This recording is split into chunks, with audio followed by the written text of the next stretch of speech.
is better to write the theorem and then let us understand why it is called replacement theorem. So today is October 1. Okay.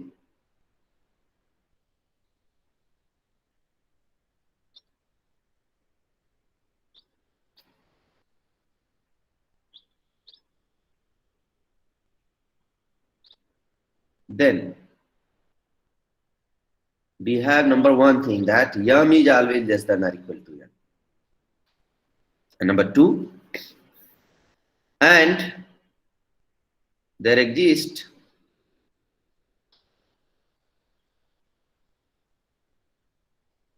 a subset H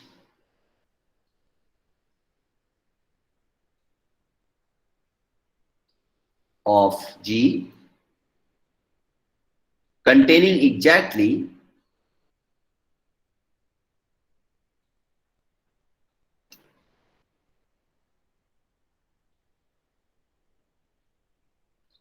n minus m vectors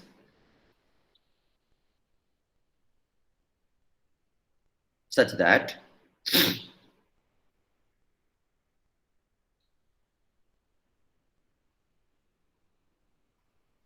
L union H generates V.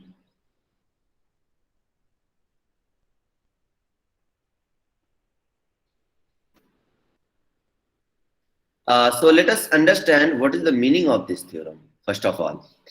So given that V be a vector space that is generated by a set G containing exactly n vectors. What does it mean?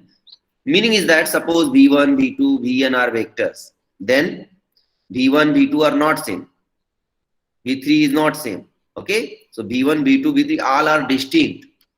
So that's why exactly n vectors. Similarly, L is a linearly independent subset of V. Maybe it is part of G or may not be part of G. It is as per choice of L. Okay. So L is a linearly independent subset of V containing exactly m vectors. Then the number of linearly independent vector, this m is always less than or equal to m. And there exists a subset H of G containing exactly n minus m vectors such that L union H generates V. So again, roughly it is very simple in the sense that suppose V is any vector space. Let us say this is the vector space V, just for understanding point of view. And suppose this is your G. Say this is your G, right? And it contains suppose just n elements. Okay. And let us take another is L, the linearly independent set. So this is your L, suppose. This is my L. And it contains exactly m vectors. This is the L for linearly independent set. And this is your G. Okay. This is your G. Right. How it is G is, how G is this? G is such that span of G is P. Span G is whole P. And this L is Li. Then two things are there. The relation between n and m. Number one, this m is always less than or equal to n. Number one thing. Meaning is that whatever the linearly independent set you consider, it will always be less than or equal to n. The number of vectors cannot exceed n. That's a very important thing. Okay. And number two, using these m vectors, and using m vectors, we can choose some. After leaving this m, there exists a set. Let us say this is the set. Name is let us say H, which consists of exactly n minus m vectors, right? So that here it will left as m. Such that this set is H. Such that number two thing is that span L union H is equal to B. Why it is called replacement theorem? You can see this whole G is generating V, but now we can replace this part by L. L union H. L union H need not be, is not equal to G as you look it in the picture, but maybe L may be G, L may be this part also. So you can see this part, this light green part is replaced by this set L. So that's why it is called replacement theorem. Okay. So you have understood now theorem is, okay, what is the theorem? ठीक है ये? Yes, sir. You got the theorem? Yes, sir. Okay, thank you. So let's prove this. So proof is actually by induction on M. Okay. So the proof is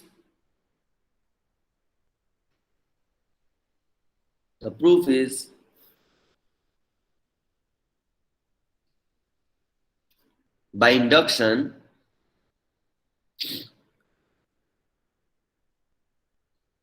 on M. The induction begins with M is equal to 0. You know the induction?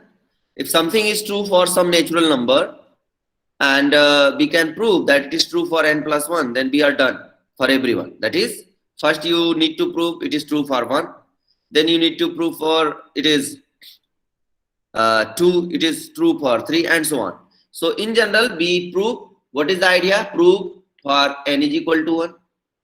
Then you suppose it is true for n, then you try to prove it for n plus 1. Putting n is equal to 1, it is proved for 2. Putting n is equal to 2, it is proved for 3. So that is the induction process. Right? So similarly, but here the set L may contains no element also, then still it is linearly independent. So that's why the induction process, the induction begins with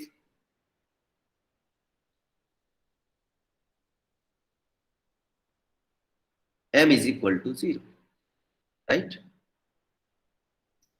So what you get in this case? In this case, your L will be 5.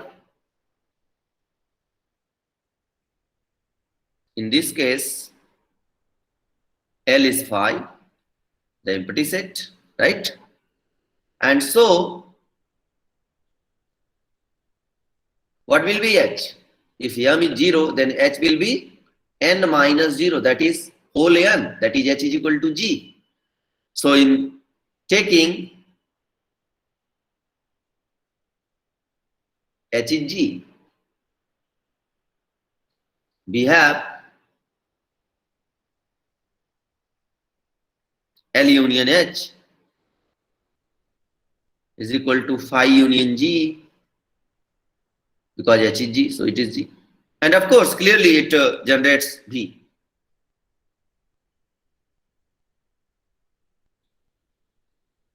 So proving the result in this case, there is no doubt.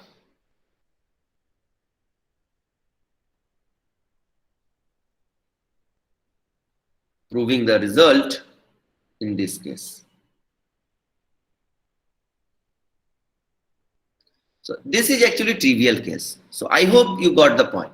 Because M is equal to 0 and 0 is always less than or equal to every natural number n. So that's why M is less than or equal to n is satisfied.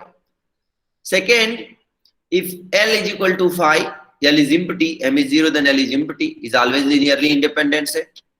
So n minus M, that will be n.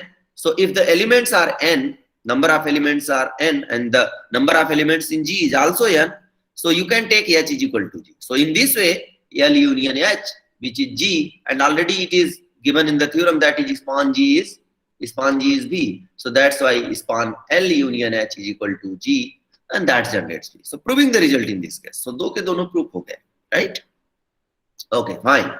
So already we proved this for M is equal to 0. So now suppose that the result is true for M, and we will prove it for M plus 1. Okay? You can choose K also, it is up to you. Now, suppose that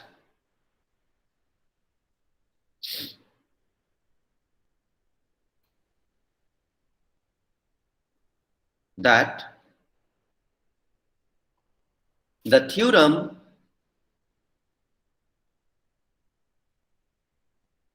is true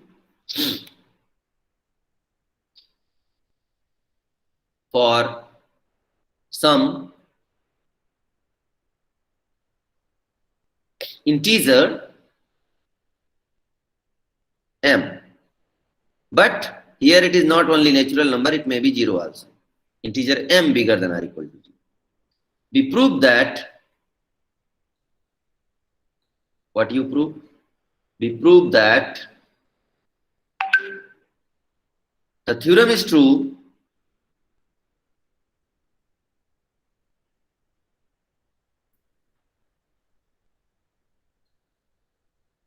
for m plus 1.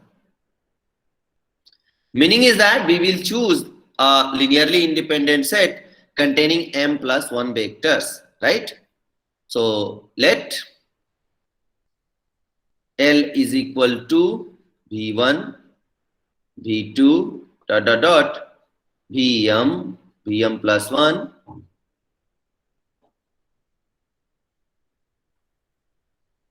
be a Li set. Li subset of B.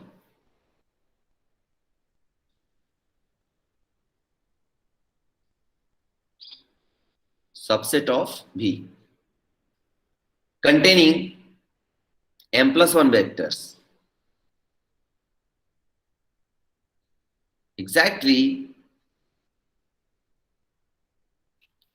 m plus 1 vectors.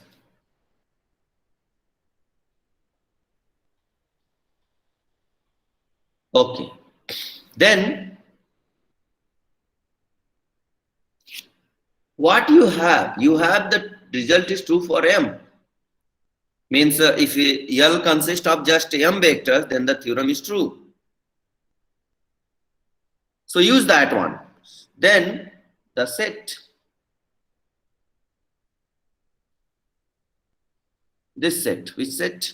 V1, V2, Vm only. Being a subset of L, right? Being a subset of L,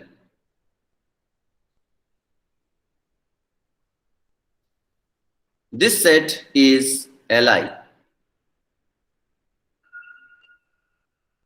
Why it is linearly independent?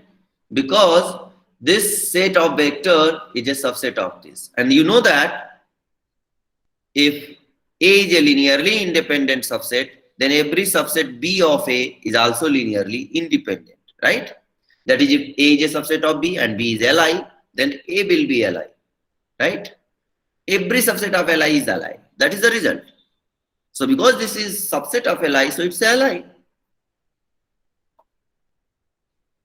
And what you have supposed here, you have supposed that the true theorem is true for some integer m bigger than or equal to 0. So because the theorem is true for m, so here you are choosing m vectors which are Li, so theorem must be true. So by the hypothesis, so we use that one.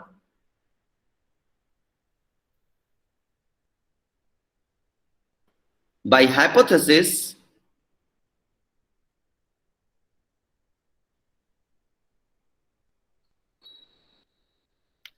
by induction hypothesis, I must say,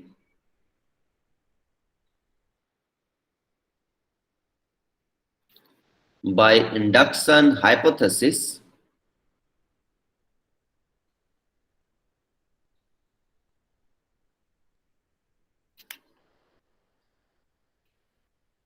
we conclude that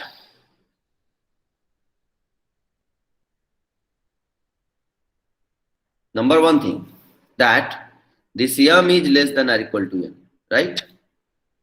And there exists a subset, and there is a subset U1, U2 dot dot dot Un minus M of G such that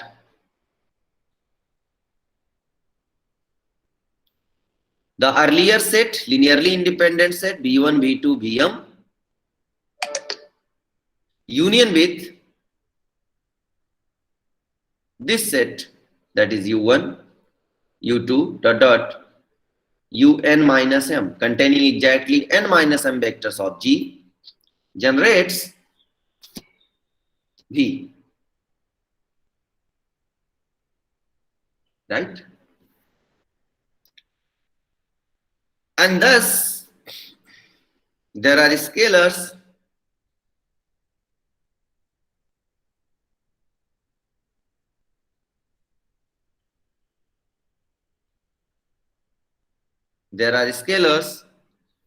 A1, A2 dot dot AM, comma B1, B2 dot dot Bn minus M such that Vm plus 1 is equal to A1 V1 plus Am Vm plus B1 U1 plus dot dot Bn minus M Un minus M. This is one. Why this is happening?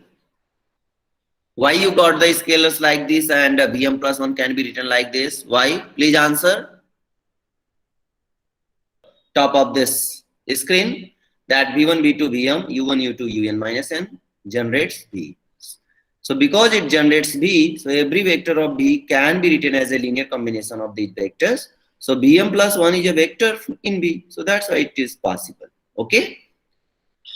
Okay, so go ahead now. Since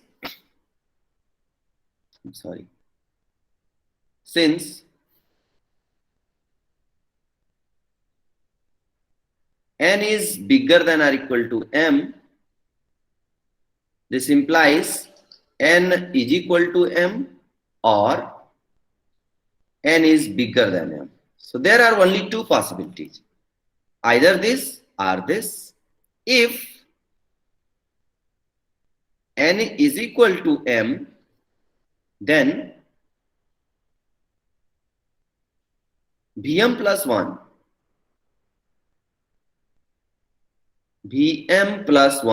is A1 V1 plus dot dot AM Vm. Why? Why this? Because in that case n minus m will be 0.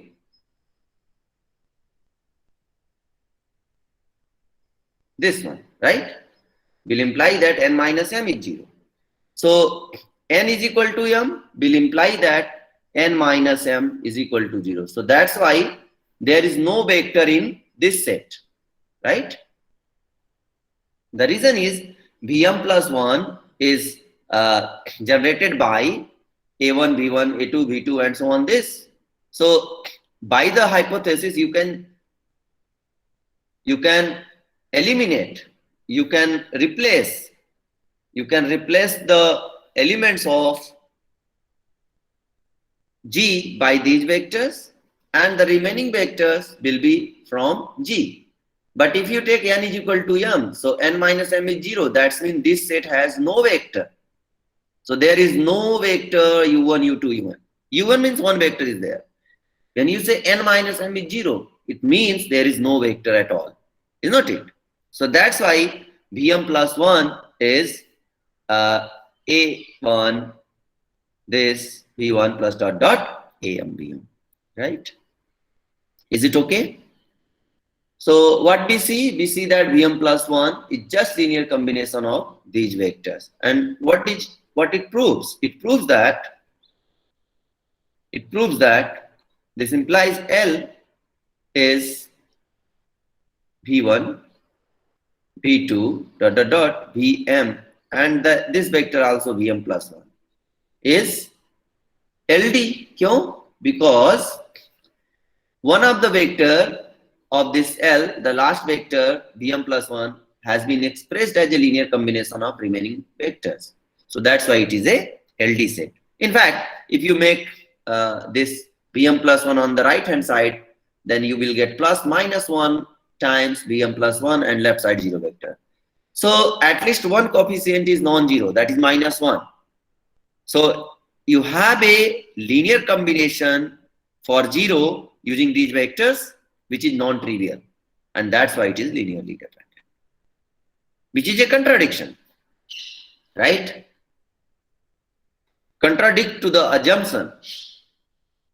Contradiction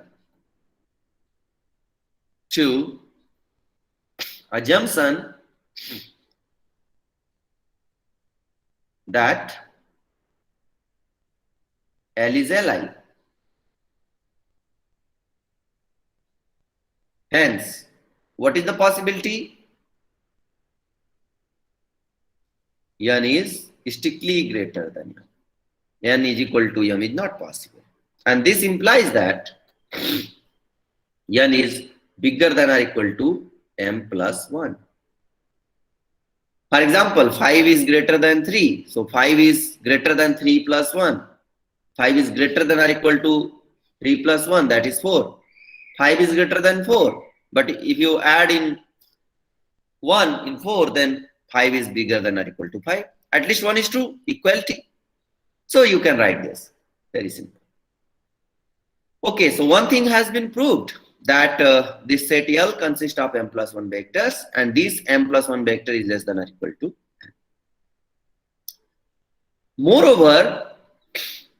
n. Moreover, sum of BIs, say B1 is non-zero. What I'm saying? I'm saying that in the linear combination 1, where Vm plus 1 has been expressed as a linear combination of V1, V2, Vm, U1, U2, Un minus M, at least one of the Bi is not 0. Maybe it B1, B2, anything. So for example, let us say B1 is not 0. Otherwise, sum of Bi's is non-zero.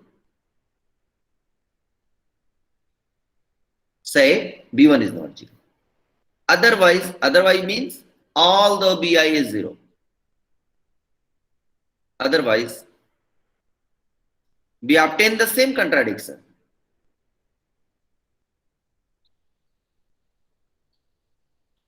We obtain the same contradiction. So can you see that? Look at the equation 1, where Vm plus 1 has been written as a linear combination of V1, V2, Vm, U1, U2, Un minus M. So the coefficient of U1, U2, Un minus M are Bi's. That is V1, U1 plus V2, U2 plus dot dot dot Bn minus M, Un minus M.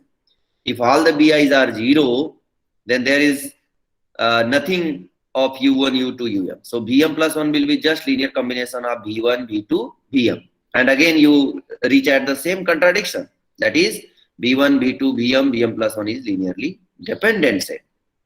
Right? So it will be a contradiction. So otherwise we obtain the same contradiction. Now solving one for U1. Solving one for U1. Let us see what happening. We see that, or we have U1 is, because B1 U1, so minus B1 inverse. B1 is non-zero, so that's why A1 B1 plus dot dot dot minus B1 inverse AM Vm I'm sorry, it is, yeah. Oh, sorry. Bm plus minus B1 inverse Am plus 1, again Bm plus 1, then remaining are from U2, right? Plus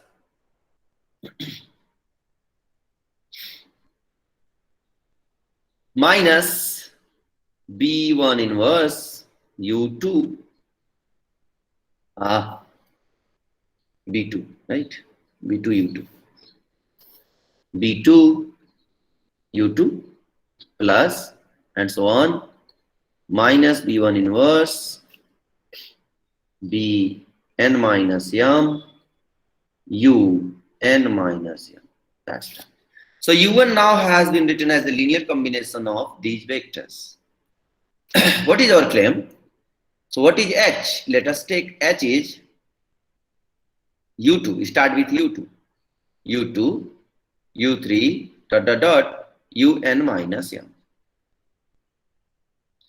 The set L consists of m plus 1 vectors, linearly independent set of m plus 1 vectors, and H is containing U1 is drop out from the taken set, right? So U1 is not here. If U1 was there, then it is n minus 1 vector. One vector is now reduced. So n minus m minus 1 vector. That is n minus m plus 1 vector. Okay. So let H is this. So what you have then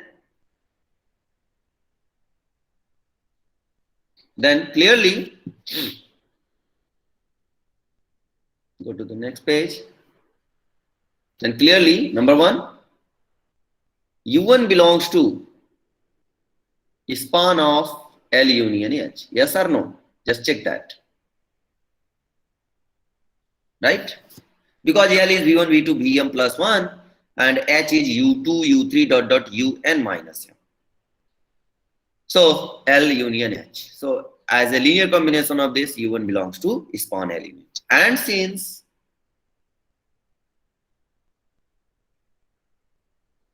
V1, V2, Vm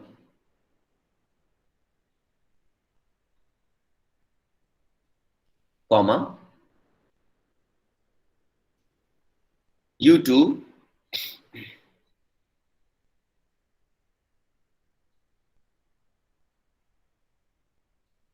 Vm comma sorry for this. Yeah, this since this U2 dot dot dot Un minus m belong to span L union H.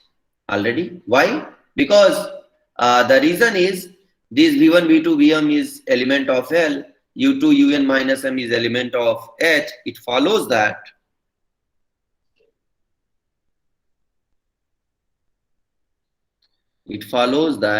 span of this set, that the set U1, I'm sorry, the set V1, I will write here V1, okay, then V2 dot dot dot Vm, then U1 comma U2 dot dot dot Un minus m, n minus m is contained in span L union H. Because U1 is already in span, these vectors are already in span, so this set is contained in span, right? This is 2. By hypothesis, what is supposed to be? Hypothesis was that this set of vector, that is V1, V2, Vm union U1, U2, Un minus m generates V. So span of this set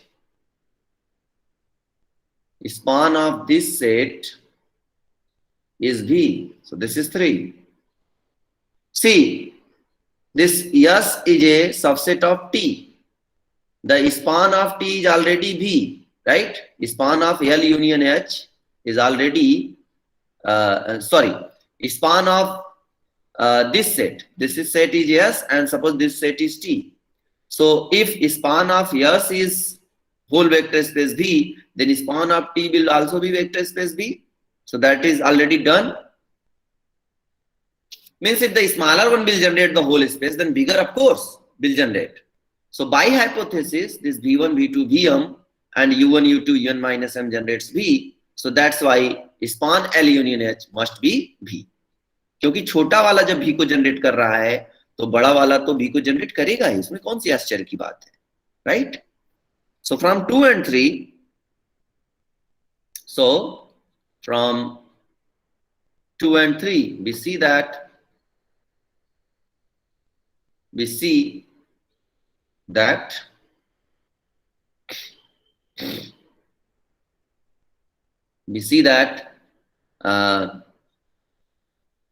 V is span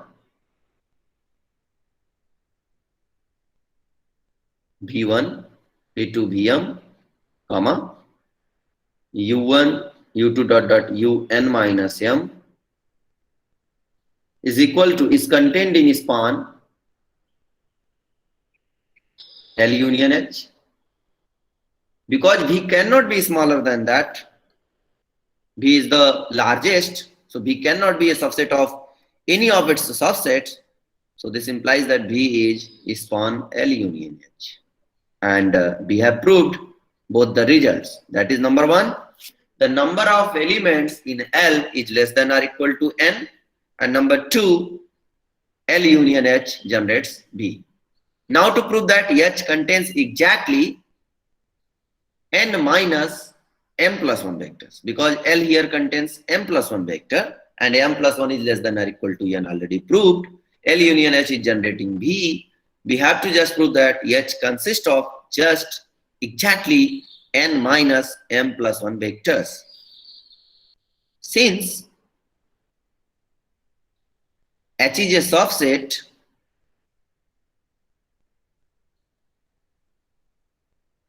of G that contains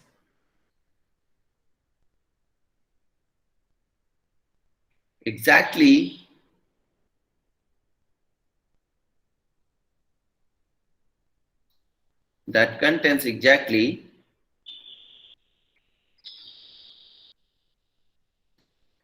N minus M minus 1, N minus M minus 1, N minus M, then minus 1 is equal to, see, from U1 to Un minus M, there are N minus M vector, but you have taken U1 outside and that is H. What is H? H is U2, U3 dot dot Un minus M. So you have subtracted one vector from N minus M vector. So that is M minus M plus 1 vectors, right? So that's our we are done. So hence the theorem is true. The theorem is true. The result is true for M plus 1. This completes